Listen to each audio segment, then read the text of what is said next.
ये वीडियो किसी एक एक्सरसाइज या एक डाइट प्लान तक सीमित नहीं है, बल्कि ये वीडियो वैज्ञानिक रिसर्च पर आधारित है, जिसमें आप अच्छे से समझेंगे कि ताकत निर्माण की वैज्ञानिक प्रक्रिया क्या है। मैं आपसे वादा नहीं कर रहा कि यह आसान होगा, लेकिन मैं ये जरूर कह रहा हूँ कि अगर आप इस वीडियो को अंत तक ध्यान से देखेंगे, समझेंगे और फिर लागू करेंगे तो आपके शरीर के बारे में सोचने का तरीका बदल जाएगा। आप समझ पाएंगे कि कमजोरी किस्मत नहीं है, बल्कि गलत संकेतों का परिणाम है। सच ये है कि शरीर अचानक कमजोर नहीं होता, वह धीरे धीरे सिग्नल देता है, लेकिन हम सुनते नहीं और यही चुपचाप गिरावट आगे चलकर मांसपेशियों की कमी, पेट की चर्बी, जोड़ों का दर्द और कमजोर आत्मविश्वास में बदल जाती है। और इसका सबसे बड़ा कारण है वह प्रक्रिया जिसे विज्ञान में सार्कोपीनिया कहा जाता है, यानी उम्र के साथ मांसपेशियों का कम होना। पर इसे समझने के लिए आपको कोई मेडिकल किताब नहीं पढ़नी, बस ये समझिए कि शरीर एक मशीन नहीं है जिसे खड़ा छोड़ देंगे तो भी वैसी ही रहेगी। शरीर एक जीवित तंत्र है जो उसी दिशा में बदलता है जिस दिशा में आप उसे धक्का देते हैं। अगर आप उसे आराम देंगे तो वह आराम का आदी हो जाएगा, अगर आप उसे चुनौती देंगे तो वह मजबूत होगा। और यहीं से असली खेल शुरू होता है। जब आप दिन का ज्यादातर समय बैठकर बिताते हैं, जब आपकी मांसपेशियां भारी वजन नहीं उठाती, जब दिल को तेज धड़कने की वजह नहीं मिलती, जब फेफड़ों को गहरी सांस लेने की जरूरत नहीं पड़ती, तब शरीर एक संदेश समझता है कि हमें ज्यादा ताकत की जरूरत नहीं है। और शरीर बेहद समझदार है, वह बेकार चीजों को संभाल कर नहीं रखता। अगर मांसपेशियों की जरूरत नहीं है तो वह उन्हें कम करना शुरू कर देता है, क्योंकि मांसपेशियां बनाए रखना शरीर के लिए महंगा सौदा है। उन्हें ऊर्जा चाहिए, प्रोटीन चाहिए, हार्मोन चाहिए, और अगर आप उन्हें इस्तेमाल नहीं करेंगे तो शरीर सोचेगा कि ये अतिरिक्त बोझ है और धीरे धीरे मांसपेशियां सिकुड़ने लगती हैं, ताकत घटती है और चर्बी बढ़ने लगती है। क्योंकि चर्बी को बनाए रखना शरीर के लिए आसान है। आप सोच सकते हैं कि मैं तो ठीक हूँ, मुझे कोई बड़ी बीमारी नहीं है, लेकिन कमजोरी बीमारी से पहले आती है। और सबसे खतरनाक बात यह है कि ये चुपचाप आती है। 30 के बाद हर साल लगभग 1% मांसपेशियां कम हो सकती हैं अगर आप उन्हें एक्टिव न रखें। 40 के बाद ये गिरावट तेज हो सकती है और 50 के बाद तो अगर आपने ध्यान नहीं दिया तो शरीर तेजी से ढलान पर जा सकता है। यही कारण है कि कई लोग 60 की उम्र में कहते हैं कि पहले जैसी ताकत नहीं रही, जबकि असल में ये गिरावट 30 से ही शुरू हो चुकी थी। अब सवाल यह है कि सिर्फ उम्र ही जिम्मेदार है या कुछ और भी? और यहाँ दूसरा बड़ा कारण आता है हार्मोनल गिरावट। शरीर में टेस्टोस्टेरोन,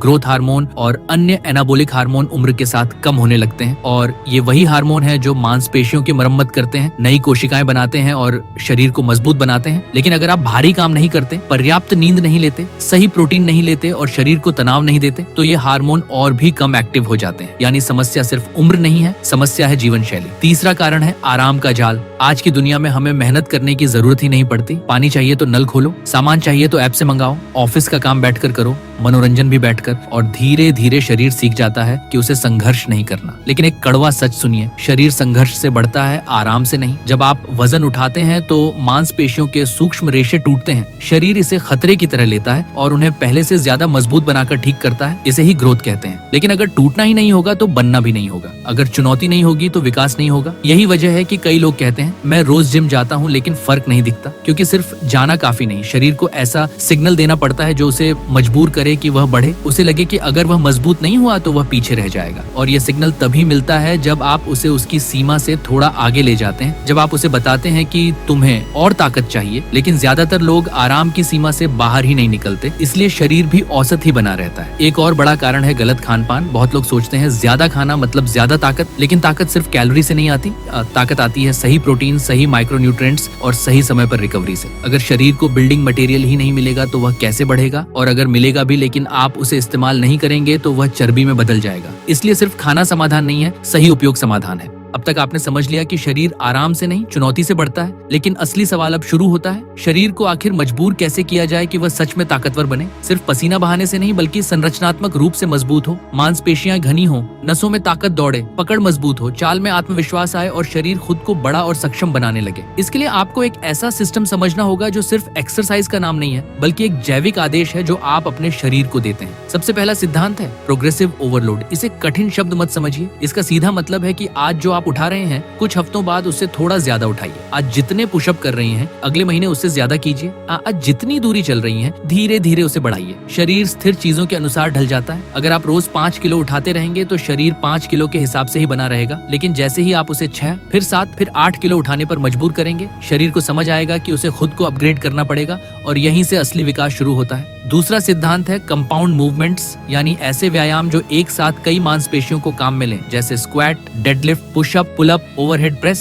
ये एक्सरसाइज सिर्फ मांसपेशी नहीं बनाती, ये आपके तंत्रिका तंत्र को सक्रिय करती है, हार्मोनल प्रतिक्रिया बढ़ाती है और पूरे शरीर को ताकत मोड में डाल देती है। जब आप भारी स्क्वाट लगाते हैं तो सिर्फ पैर नहीं, आपका कोर, पीठ, कंधे, दिमाग सब एक साथ काम करते हैं। तीसरा तत्व है पर्याप्त प्रोटीन और सही पोषण, क्योंकि बिना कच्चे माल के कोई इमारत नहीं बनती। अगर आप मेहनत तो कर रहे हैं लेकिन शरीर को रोजाना पर्याप्त प्रोटीन नहीं दे रहे तो टूटे हुए मांसपेशी रेशे ठीक कैसे होंगे। आमतौर पर एक्टिव व्यक्ति को प्रति किलो वजन लगभग 1.2 से 1.6 ग्राम प्रोटीन की जरूरत होती है। साथ में zinc, magnesium, vitamin D, omega 3 जैसे पोषक तत्व भी जरूरी हैं। ये सिर्फ सप्लीमेंट का खेल नहीं है, ये कोशिकाओं के स्तर पर मरम्मत का खेल है और अगर मरम्मत सही नहीं होगी तो ग्रोथ रुक जाएगी। अब आता है चौथा और सबसे कम आंका गया हिस्सा, नींद। याद रखिए, मांसपेशियां जिम में नहीं, नींद में बनती है। जब आप गहरी नींद में होते हैं तो ग्रोथ हार्मोन का स्राव बढ़ता है, कोशिकाएं रिपेयर होती हैं, तंत्रिका तंत्र रीसेट होता है। लेकिन अगर आप रोज 5 से 6 घंटे की अधूरी नींद ले रहे हैं तो आप अपने शरीर को ग्रोथ से रोक रहे हैं। आप जितना भी भारी वजन उठा लें, अगर रिकवरी नहीं होगी तो शरीर ओवरलोड को खतरे की तरह लेकर खुद को बचाने लगेगा।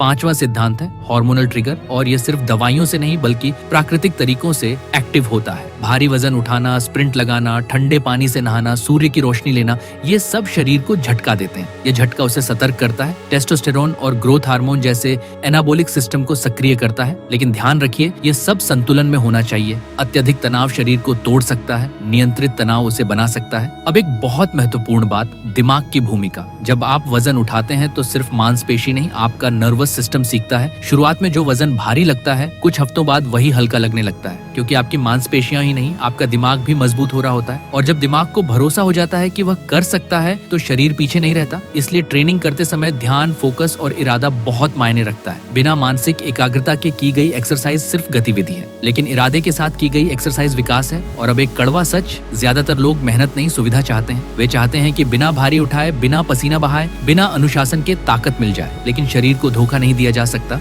लेकिन संगठित, लगातार और इरादे से की गई मेहनत शरीर को असाधारण बनाती है। और इसी सिस्टम को मैं कहता हूँ ग्रोथ ट्रिगर फॉर्मूला। इस फॉर्मूला के 3 स्तंभ हैं, स्ट्रेस, रिकवरी, न्यूट्रिशन। अगर ये तीनों संतुलन में है तो शरीर मजबूर होकर बढ़ेगा। अगर इनमें से एक भी कमजोर हुआ तो ग्रोथ रुक जाएगी। पहला स्तंभ स्ट्रेस, लेकिन सही प्रकार का तनाव। ये वह तनाव है जो मांसपेशियों को सूक्ष्म स्तर पर तोड़ता है, दिल की धड़कन तेज करता है, फेफड़ों को गहराई से काम करने पर मजबूर करता है और नर्वस सिस्टम को एक्टिव करता है। भारी स्क्वाट, पुशअप, पुलअप, स्प्रिंट, तेज वॉक, ये सब शरीर को संकेत देते हैं कि हमें और मजबूत होना पड़ेगा। लेकिन ध्यान रखिए, ये तनाव योजनाबद्ध होना चाहिए, हर हफ्ते थोड़ा बढ़ता हुआ, ताकि शरीर को लगे कि चुनौती बढ़ रही है। अगर चुनौती स्थिर है तो विकास भी स्थिर रहेगा। दूसरा स्तंभ रिकवरी, और यही असली खिलाड़ी अलग हो जाते हैं। जब आप सोते हैं, जब आप गहरी सांस लेते हैं, जब आप स्ट्रेचिंग करते हैं, जब आप मानसिक शांति लेते हैं, तब शरीर मरम्मत करता है, ग्रोथ हार्मोन एक्टिव होता है, टेस्टोस्टेरोन का स्तर संतुलित रहता है, कोशिकाएं खुद को पुनर्निर्मित करती हैं। अगर आप लगातार शरीर को तोड़ते रहेंगे और उसे ठीक होने का समय नहीं देंगे तो वो खुद को बचाने के लिए विकास रोक देगा। इसलिए 7 से 8 घंटे की नींद, सप्ताह में 1 से 2 हल्के दिन और मानसिक तनाव को कम करना उतना ही जरूरी है जितना भारी वजन उठाना। तीसरा स्तंभ न्यूट्रिशन, और इसे हल्के में लेना सबसे बड़ी भूल है। शरीर को रोज पर्याप्त प्रोटीन, अच्छे कार्बोहाइड्रेट, स्वस्थ वसा और सूक्ष्म पोषक तत्व चाहिए, क्योंकि यही वह ईंटें हैं जिनसे मांसपेशियां बनती हैं। अगर आप मेहनत तो कर रहे हैं लेकिन शरीर को बिल्डिंग मटेरियल नहीं दे रहे तो आप उसे बढ़ने के लिए कैसे मजबूर करेंगे। साथ ही पानी की पर्याप्त मात्रा, धूप से विटामिन डी और संतुलित भोजन शरीर को उस स्तर पर ले जाते हैं जहां वह ऊर्जा से भरा रहता है। अब आता है चौथा छुपा हुआ तत्व, मेंटल इंटेंशन, और इसे लोग मजाक समझते हैं, लेकिन विज्ञान बताता है कि जब आप किसी मांसपेशी को ध्यान से एक्टिव करते हैं तो उसका न्यूरल कनेक्शन मजबूत होता है। जब आप इरादे के साथ ट्रेनिंग करते हैं तो आपका नर्वस सिस्टम तेजी से सीखता है। इसलिए ट्रेनिंग करते समय सिर्फ गिनती मत कीजिए, हर रेप को महसूस कीजिए, हर उठाए गए वजन को आदेश की तरह कीजिए, मुझे और मजबूत होना है। ये मानसिक आक्रामकता शरीर को अलग स्तर पर ले जाती है। अगर इस वीडियो ने आपको मोटिवेट किया हो तो वीडियो को लाइक करके मेरा हौसला बढ़ाइए। ऐसे ही पावरफुल और साइंटिफिक हेल्थ वीडियोस के लिए चैनल को सब्सक्राइब करना बिल्कुल न भूलें। मिलते हैं अगले वीडियो में एक नए ज्ञान के साथ।